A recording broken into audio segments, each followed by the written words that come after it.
이제 예레미야 29장을 보게 되는데 29장은 바벨론에서 포로 생활을 하고 있던 유대인들에게 보낸 편지입니다. 29장은 크게 내용이 네 부분으로 나눌 수가 있기 때문에 학자들은 아마도 네 편의 편지가 바벨론 포로들과 유다에 남아있던 사람들에게 오갔을 것이다. 적어도 예레미야 29장에서만 비춰본다면 네 부분으로 내용이 나눠지기 때문에 총 네 통의 편지가 오갔을 것이다 라고 주장을 합니다. 그 중에서 오늘 우리가 읽은 이 본문은 예레미야가 바벨론 포로 생활을 하던 유다 백성들에게 보낸 편지인데, 여기서 조금 우리가 좀 설명하고 좀 이해해야 될 이해가 필요한 부분이 있습니다. 유다에 남아있던 사람들이 바벨론 포로 생활을 하던 유대인들에게 어떻게 편지를 보냈냐는 거예요. 유다 백성들 중에 일부가 바벨론의 포로로 끌려갔고, 이제 유다 백성들, 이스라엘에 남아있는 유다 백성들이 바벨론 포로로 끌려간 백성들에게 이제 편지를 어떻게 쓰게 되었냐라는 것인데, 학자들마다 여러 가지 견해가 있지만 편지를 주고받을 수 있었던 것은 바벨론의 정책이었다라고 보는 편이 가장 좀 우세합니다. 어떤 정책이었냐면, 편지를 주고받다 보면 유다에서 바벨론으로 사람을 보낼 수밖에 없죠. 오늘처럼 통신이 발달한 게 아니니까 편지를 직접 들고 가야 되잖아요. 그럼 바벨론의 편지를 가지고 간 소위 사신은, 유다 사람은 바벨론에서 포로 생활을 하며 고생하고 있는 자기 동족들의 모습을 보게 되는 거죠. 그래서 따라서 편지를 주고받게 하는 이 바벨론의 정책에는 유다의 왕으로 세워진 시드기야와 유다에 남아있는 백성들에게 경고하고자 하는 목적을 가지고 있는 거예요. 만약에 너희 나라 백성들이 지금 바벨론의 포로로 끌려와 있다는 것을 너희 유다 백성들과 유다의 왕은 기억하라는 거죠. 혹시라도 너희들이 딴 생각 품고 다른 나라들하고 반란을 일으키려고 모략을 하거나 회의를 해서 바벨론에 대항하려고 할 생각, 꿈도 꾸지 마라는 목적을 가지고서 편지를 주고받게 했다라는 거예요. 그러니까 한마디로 너희들 이 바벨론 포로들 내가 잡고 있는 거 보고 있지, 허튼 짓 하면 가만 안 놔둬라는 목적을 가지고 편지를 주고받게 했다라는 거예요. 그렇다면 이렇게 예레미야를 통해 바벨론 포로들에게 전해진 편지의 내용은 무엇이었을까? 5절을 보시면 너희는 집을 짓고 거기에 살며 텃밭을 만들고 그 열매를 먹으라 라고 말씀을 합니다. 하나님께서 예레미야를 통해서 이제 편지에 쓴 내용인 거죠. 먼저 5절에서 집을 짓고 바벨론에 살아라 라고 이야기해요. 집을 짓고 살라라는 표현은 무슨 뜻이겠습니까? 그곳에서 삶을 지속하라라는 명령을 하고 있는 거예요. 잠깐 살다 오는 게 아니라 집을 짓고, 내 집을 마련해서 집을 짓고 거기에서 계속 살아야 된다. 그곳에서의 바벨론에서의 삶을 너희가 지속해야 된다라고 포로들에게 말하고 있는 거예요. 그리고 그 다음에 텃밭을 만들고 열매를 먹으라라고 이야기하는데, 밭을 일구고 열매를 맺기 위해서는 뭐가 필요합니까? 시간이 필요합니다. 어쩌면 처음 밭을 일구었을 때보다 계속해서 일굴수록 열매를 많이 맺게 되기 때문에 어쩌면 긴 시간이 필요하다는 뜻일 수도 있는 거예요. 즉 핵심은 뭐예요? 5절에서의 이 말씀의 뜻은 집을 짓고 거기 살고 밭을 일구고 열매를 먹으라 라는 말에는 너희들이 바벨론에서 포로 생활하는 그 기간들, 바벨론에서 시간을 계속해서 보내야 한다라는 뜻이 담겨 있는 거예요. 6절도 보시면 아내를 맞이하여 자녀를 낳으며 너희 아들이 아내를 맞이하며 너희 딸이 남편을 맞아 그들로 자녀를 낳게 하여 너희가 거기에서 번성하고 줄어들지 아니하게 하라 라고 말씀을 합니다. 뭔 말입니까? 이제는 결혼을 하래요. 그리고 결혼해서 낳은 자녀들도 거기서 결혼을 시키래요. 그리고 그 자녀들이 또 손자와 손녀가 낳는 것을 보라는 거예요. 그러니까 나와 내 자녀들과 손자, 손녀, 즉 1대, 2대, 3대에 걸쳐서 너희가 바벨론에서 살아야 한다라는 뜻인 거예요. 심지어 6절 끝부분의 표현을 보시면 너희가 거기에서 번성해야 된대요. 줄어들지 않아야 한다라고. 그러니까 거기 완전히 자리를 깔고 너희가 바벨론에서 살아야 된다라는 말을 하고 있는 거예요, 하나님이. 7절도 볼게요. 너희는 내가 사로잡혀 가게 한 그 성읍의 평안을 구하고 그를 위하여 여호와께 기도하라. 이는 그 성읍이 평안함으로 너희도 평안할 것임이라. 이거 함부로 아멘 할 수 없는 말씀인데 무슨 말이냐면 더 말이 안 되는, 믿음으로 하신 줄 믿습니다. 더 말이 안 되는 말씀을 하고 있어요. 유다를 망하게 하고 포로로 끌고 간 바벨론을 위해서 평안을 구하라는 거예요.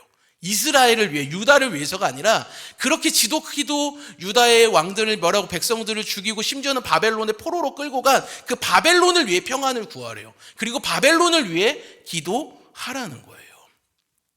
아멘 못하겠죠? 사랑하는 여러분, 예레미야에서 내내 반복되면서 이 전체를 핵심을 관통하는 주제 중 하나는 뭡니까? 계속 반복해서 말씀드리지만 유다가 바벨론에 끌려가 포로 생활을 하고 바벨론을 섬기는 것이 하나님의 뜻이라는 거예요. 바벨론을 섬기는 게 하나님의 뜻이라니까요. 바벨론을 섬기고 바벨론에 끌려가는 게 하나님의 뜻이래요. 근데 계속해서 반복되지만 유다에게는 이 사실이 믿기지가 않는 거죠. 받아들일 수가 없는 거죠. 그런데 이제는 설상가상으로 하나님이 뭐라고 하시는 거예요? 바벨론에서 집 짓고 열매를 맺고 자녀들 결혼시키면서 3대에 걸쳐 살아야 된다고. 거기도 말이 안 되는데 이제는 한술 더 떠서 어떻게까지 하래요? 하나님이 바벨론의 평안을 위해서 구하고 기도해야 된다고 하나님이 말씀하고 있다라는 거예요. 조금 초점이 다를 수도 있지만, 그러니까 정말 간략한 예를 들자면 일제강점기 때 독립운동을 하다가 포로로 잡힌 사람들에게 너희 포로 생활 계속해야 돼. 당분간 독립은 되지 않아. 거기서 밭 갈고 농사 짓고 결혼도 하고 자녀도 낳고 무엇보다 일본을 위해서 너희가 기도해야 된다라고 한다면, 오늘 본문의 상황이 이와 같았다라는 거예요. 바벨론으로 끌려간 포로들의 소망은 뭐겠어요? 단 하나거든요. 빨리 집으로 돌아가고 싶은 거거든요. 지긋지긋한 다른 나라의 노예 생활, 포로 생활을 끝내고 고향으로 돌아가는 것이 포로들의 유일한 소망인데, 예레미야를 통해 전해진 편지의 내용은 뭐예요? 포로가 끝날 것이다가 아니고 포로 생활에 더욱 집중하고 열심을 내고 심지어는 충실하라라는 거였다라는 거예요. 그렇다 보니까 이 시기에 너무나도 자연스럽게 유행했던 예언이 하나 있었습니다. 그 예언이 무엇이었을까? 그것은 바로 바벨론은 곧 망하게 될 것이다. 그 결과 포로들은 해방이 되어서 고향으로, 예루살렘으로, 유다로 돌아오게 된다라는 예언이 유행을 했어요. 본문의 이 편지의 배경이 되는 시기는 사실 바벨론으로 유배된 이 포로 생활을 하게 된 사람들이 바벨론에 거주한 지 그렇게 오래되지 않았던 시기예요. 기원전 595년에서 594년 정도로 학자들이 추정을 하는데, 이때는 아무래도 그 시기는 바벨론 제국이 정치적으로 조금 불안정을 겪고 있던 시기였다고 합니다. 그렇다 보니 자연스럽게 바벨론에서 포로 생활을 하던 유대인들은 포로 해방이 어쩌면 다가올지도 모른다. 바벨론이 정치적으로 불안하니까 분열되고 무너질지도 모른다. 그러면 우리는 곧 해방이 될지도 모른다라는, 어떻게 보면 그런 헛된 기대감을 가지고 있었던 거죠. 그래서 이러한 사람들의 입맛과 기대에 맞춘 거짓 선지자들이 이때 등장을 하는 거예요. 그리고서는 거짓 예언을 퍼뜨리는 거죠. 빠른 시일 내에 바벨론은 무너질 것이고 포로에서 너희는 해방이 될 것이다. 소위 가짜 뉴스, 가짜 예언을 하고 다녔던 거예요.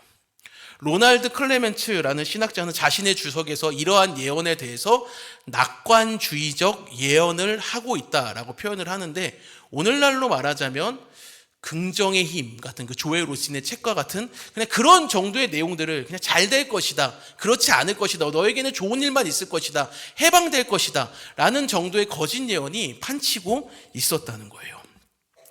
오늘날 가짜뉴스에 사람들이 쉽게 너무나도 미혹되고 선동되는 것처럼 이러한 거짓 예언은 사실 너무나 강력한 힘을 가지고 있었습니다. 왜냐하면 거짓 예언자들의 이러한 말은 단순히 그들의 마음을 흔들어 놓은 그 정도가 아니라 포로 생활 중인 유대인과 유대 땅에 남아있던 유대인들을 모두 위험에 빠뜨리는 행동이었기 때문에 그렇습니다. 거짓 예언이 그런 행동이었다는 거예요.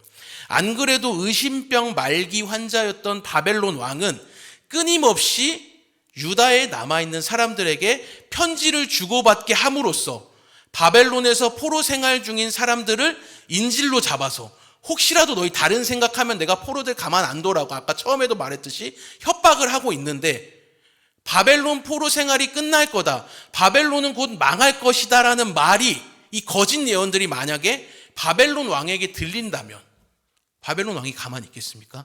안 그래도 끊임없이 자기에게 반대할까 봐, 다른 생각 품을까 봐 의심하고 있는 환자가 바벨론 왕인데, 이런 예언이 바벨론 왕에게 들린다면 유다 백성들은 모조리 말살을 당할 게 명확했기 때문에 그런 거예요. 그래서 예레미야는 더더욱 바벨론을 섬기는 것이 하나님의 뜻이라는 것을 설파할 수밖에 없었던 거예요. 백성들 모두를 위험에 빠뜨리는 거짓 선지자들의 예언, 즉 거짓된 낙관주의를 깨뜨리기 위해서 그랬다라는 거예요. 그래서 8절과 9절의 말씀이 이어지는 거예요. 8절 9절입니다. 만군의 여호와 이스라엘의 하나님께서 이와 같이 말하노라.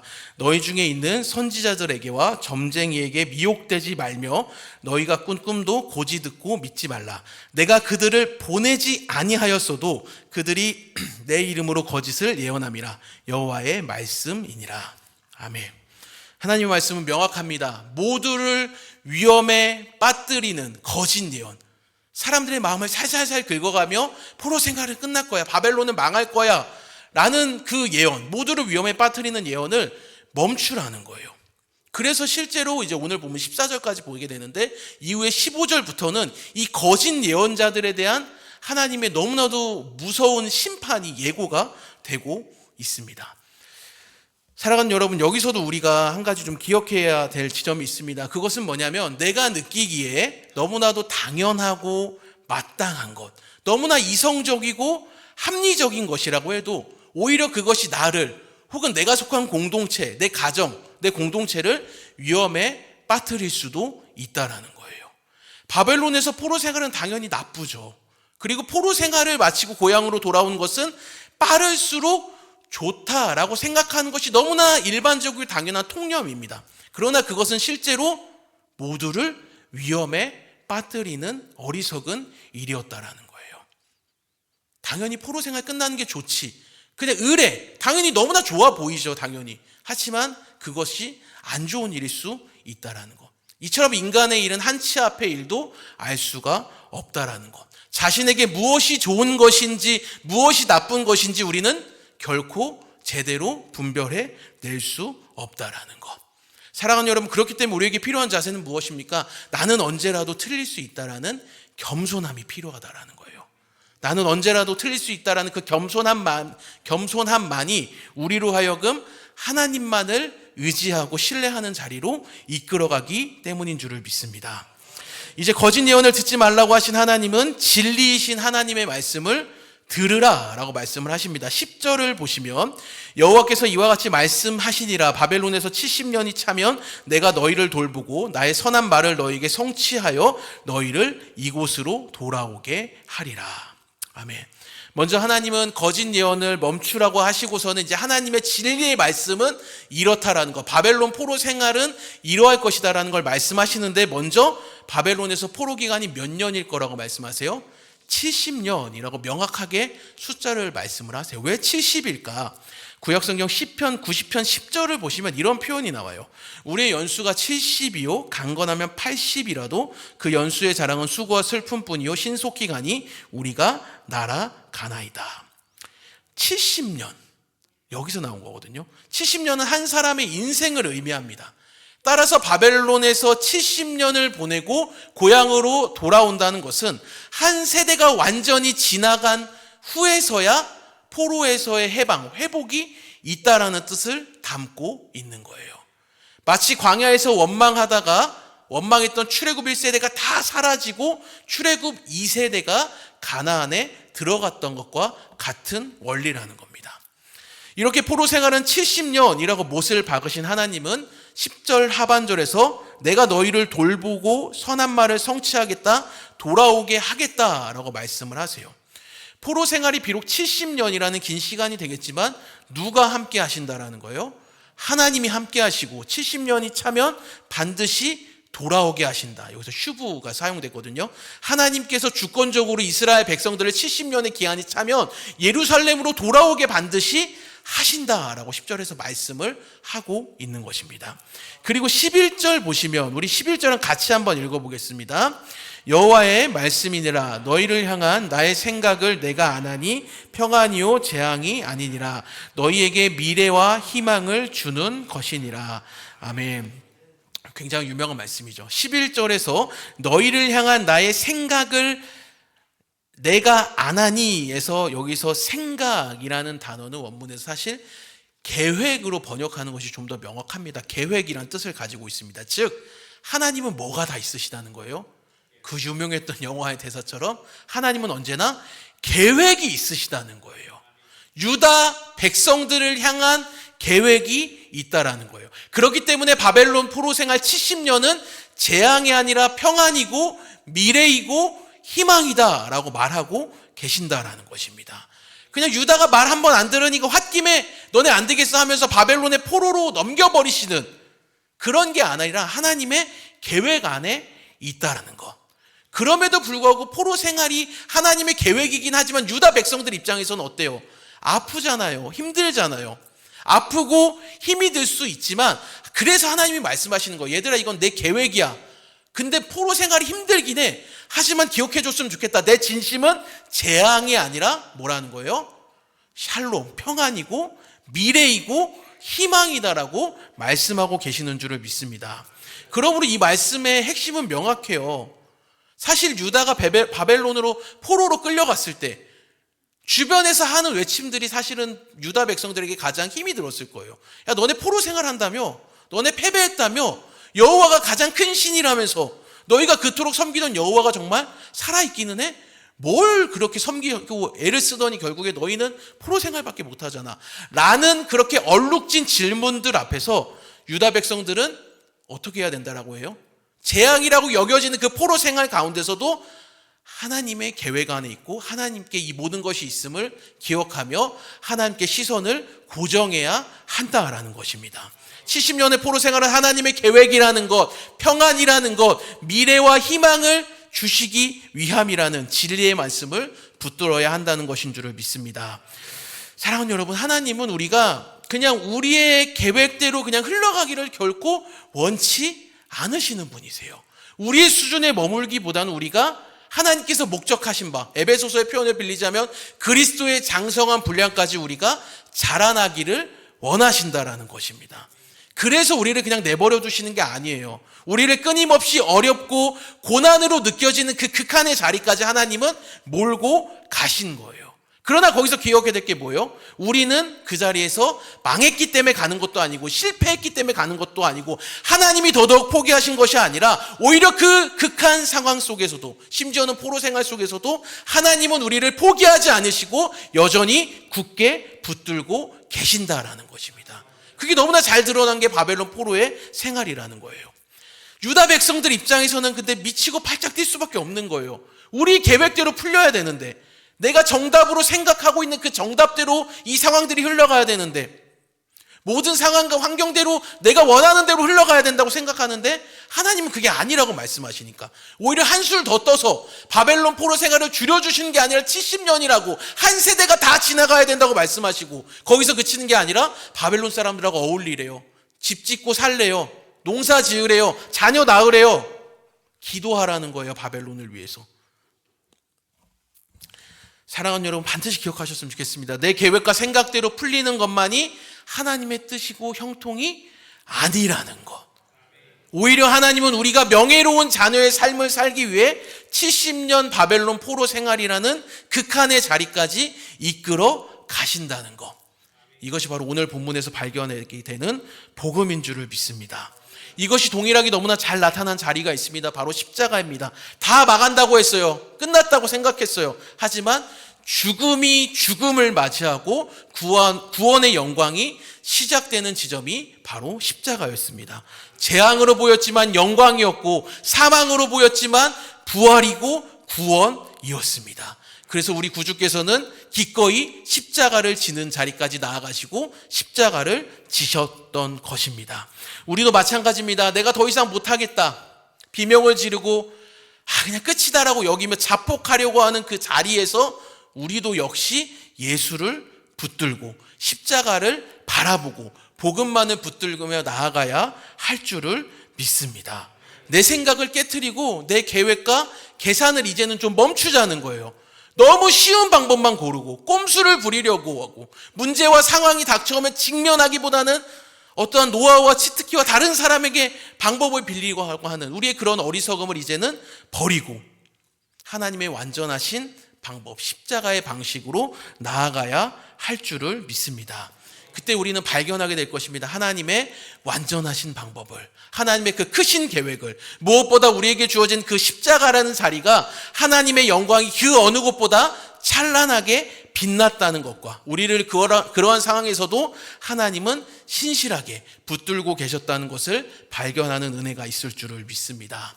이러한 은혜가 우리 모두에게 있기를 주님의 이름으로 축원합니다.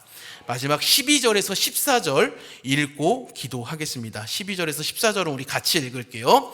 너희가 내게 부르시며 내게 와서 기도하면 내가 너희들의 기도를 들을 것이요 너희가 온 마음으로 나를 구하면 나를 찾을 것이요 나를 만나리라.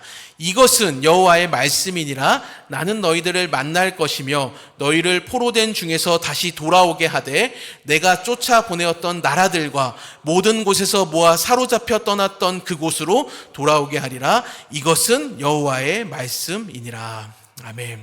결론은 명확합니다. 하나님이 허락하신 상황이고 정황이기 때문에 너희들은 결코 망하지 않는다라는 거예요. 그 근거가 뭐예요? 증거가 뭐예요? 기도하면 하나님이 기도를 들으신대요.